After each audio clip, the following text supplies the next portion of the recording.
to eastern and southern Kentucky. This is WYMT Mountain News Weekend Edition.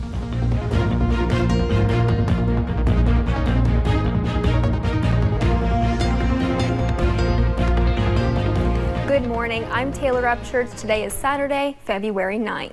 This morning we continue to follow the developments into a southern Kentucky murder investigation.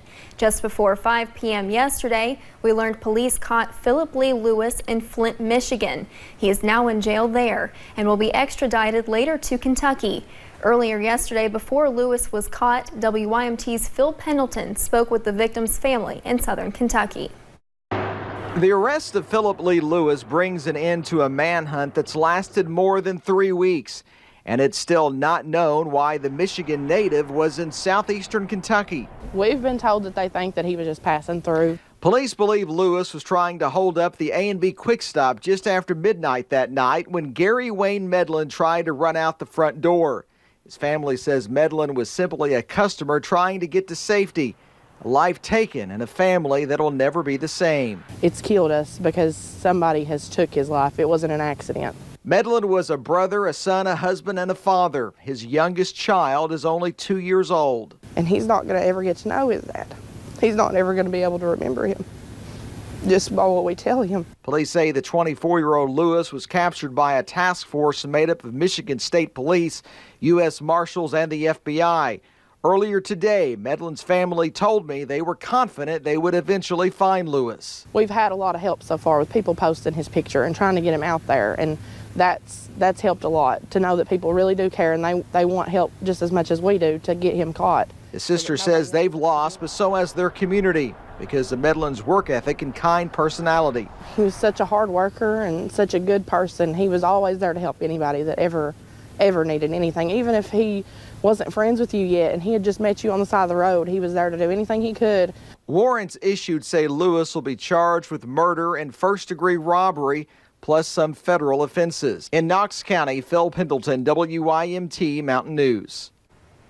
State police say because federal warrants were issued, the extradition process to Lewis back to Kentucky could be much faster. And a federal jury found a Williamsburg pharmacist guilty on some, but not all charges outlined against her. Kimberly Jones was indicted in June of last year. Prosecutors said Jones illegally distributed narcotics and defrauded Medicaid and Medicare. She owned Kim's hometown pharmacy in Williamsburg. Jones is now in the Laurel County Detention Center. And a Breathitt County man pleaded not guilty to murdering his wife yesterday morning. A grand jury indicted Charles Noble earlier this year for killing his wife Anna. Noble faces a murder charge. State troopers said the two were fighting but were not sure what over. A pretrial conference is set for February 22nd. And now let's check in with meteorologist Kelly McShane for a look at your forecast this morning. Kelly. Good morning, Taylor, and good morning to all of you. The time now is 7:03. It's definitely a chilly start to your weekend, but we are going to be seeing plenty of sunshine. So let's go ahead and take you outside right now. The WYMT studio, that sun just now starting to rise, a little bit of cloud cover, but that's getting on out of here, making way for plenty of sunshine this afternoon. And those temperatures are very frigid, some in the teens, some in the 20s, but either way, very cold, so be sure to bundle up and layer up this morning. If you're heading out on the road, just a mixture of sun and clouds this morning. Not much to worry about. A pretty pleasant morning, just pretty cold out there. But for your afternoon drive, kind of the same story, just a mixture of sun and clouds. A really pleasant travel day ahead of us. So what we are going to be talking about today are the cool temperatures, sunny Saturday, and a soggy start to next week. I will have all of that and more coming up at 7:12, Taylor. Thank you, Kelly. Road crews in Perry County evaluated damage on Pratt Mountain Road yesterday morning. It is currently closed due to a major break. The road began to crumble on Thursday due to excessive runoff. Crews will start working on repairs Monday. Because there is not enough room for equipment, they plan to remove rock from the ditch line before drilling in railroad steel. Crews expect the project to take 2 or more weeks to fix. Until then, drivers can take a detour on the Maces Creek end of Kentucky 1165 to Kentucky 7. In the past couple of weeks, several scandals hit some of Virginia's top politicians. It started when a photo surfaced allegedly showing Governor Ralph Northam wearing blackface. Attorney General Mark Herring faces backlash for also wearing blackface. Lieutenant Governor Justin Fairfax is accused of sexual assault. And Republican State Senate Majority Leader Tommy Normant is under fire for a yearbook he edited containing racist slurs and photos. Many Virginians are calling the situation embarrassing, but they remain hopeful for a better future in the Commonwealth. I think this is nasty and it's unpleasant, but I think it's probably part of the necessary growing pains to getting to be a more enlightened society. Earlier this week, Governor Northam told reporters he will not resign while people from both sides of the political aisle want him to step down. And A Night to Shine is an event many here have been looking forward to for close to a year. It is a prom-style event that honors and celebrates people with special needs in our community. Last year, there were about 200 people at the event. This year, close to 500 people.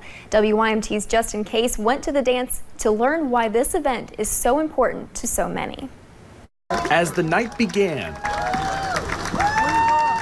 friends and family clapped as the stars of the night walked along the red carpet. This night is to uplift them and to make them the center of attention and to just love on them. With makeup and shoe shine stations, food and music, this event aims at making everyone's night special. The best part about this is a prom for my son. He's 17 and he has autism, and just things like this for him to get out in the community and be accepted. The dance floor here is packed. Many say that's their favorite part about this event. A big party for everyone, buddy. What's your favorite part about all this? The music, all the music. I love it. I love it, buddy. And with hundreds in attendance, many here say they are very thankful they get to spend this night with friends and family. Yeah, I had a good time, too. I had a good time. And also, I brought my fiance with me. And she's the love of my life. I love her to death. It's a night to shine and have a good time. They're special. They're just like everybody else. Treating everyone like they are a king or a queen. A Night to Shine is a national event sponsored by the Tim Tebow Foundation. Many people from Journey Christian Church volunteered to make the event happen. Organizers hope to make this a yearly tradition. And the first annual TEDx Corbin event will bring locals together to talk about the thriving area. The TEDx Corbin event will focus on their theme, Grounded, as local speakers talk about Appalachia and the revitalization and how these speakers are helping bring about those changes. It will take place on March 9th at the 2nd and Main building downtown. And the Clay County community came together to cook good food for a good cause. Volunteers from across the county are pitching in to help out the Warm Souls for Worn Souls ministry. Yesterday at the Lockharts Creek Fire Department, they hosted a barbecue dinner to help raise money for the homeless shelter. Along with the dinner, you can enjoy live music from local artists.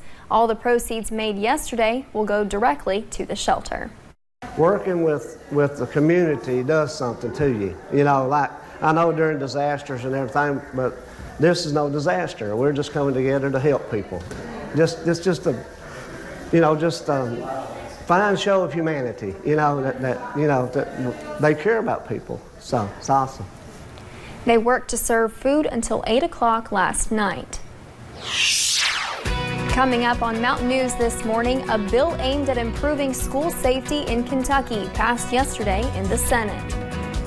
And coming up in sports, we had more high school basketball action from around the mountains. Willie Hope takes us through some of the highlights from last night. Sunshine today, but it will be gone tomorrow as more rain moves in. I'll break down the forecast coming up next.